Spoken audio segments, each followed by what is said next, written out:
Padingas ko muna kay akala ko sabi niya ate magpadingas daw siya eh. Padala, lain ang gindingas niya. Yun no. Mapadingas tayo guys.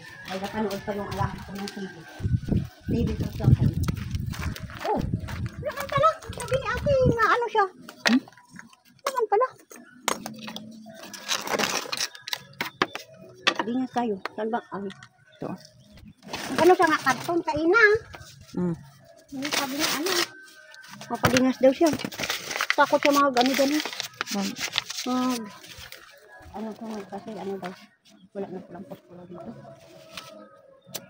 Boy, pasok na po guys.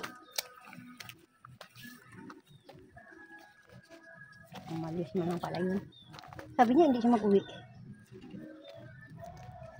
Sige na yan, hindi na lang ako mag-uwi ah. Sige. Wala. Alako ka na lang ang paa ko. Binuo ko. Kiang-kiang ako sa ano. Guys, alam mo ba guys, aga pa kaming gumising para magsimba. Pagdating ko, nakalaban na si ma'am, nakaluto na. Nasipag si mama. Sipag siya aga na ano. Pag alis namin, tulog pa sila. Pagdating namin, luto na guys, nakalaban na. Alaga ko na lang ang alagaan ko. Padingas tayo. Oh, sabi ni ate, nagpadingas ah. Sabi ko, ate, ubos na yung dingas mo. Oh. Pero lang sa ni artista. Araw-araw artista tayo. Oh. Alam mo guys, sana maganda ang magpadingas ng gas. Pero kay naubusan kami, karton ang muna ano natin gamitin pang padingas. Ay, naubusan tayo ng gas.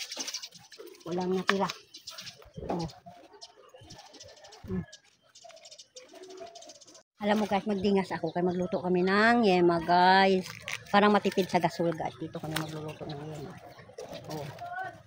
Wala naman kaming gagawin eh. Tapos naman kami luto. Nanglaban naman si ma'am. Nagluto na. Eh, di magluto kami dito ng yema. Kaya ang alaga ko nagpapanood ng TV guys. Oh, yan na.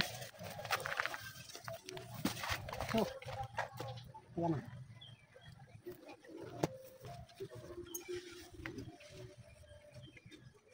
Naabutan na kami dito ng araw guys. Pero mas masarap dito pag walang araw. Masarap dito magpadingas kay mga hangin.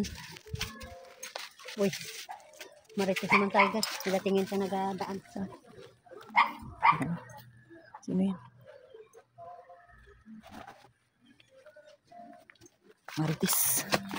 Doon yun sila magsimba sa saksi. Saksi? Ano dyan ang simbahan? Ano, Victory? Aywan? Victory Church? Saksi nga. Paingay eh. Ganyan. Maingay yung saksi eh. Ganyan. Ay, nakasimba pala ako ng saksi ni Jehovah. Ano naman? Nagkakaantok. Ay, hindi ka talaga maantok kasi ano sila eh. Nag-alulong ka. Simbahan nila. Ingay nila, nagpangadi sila.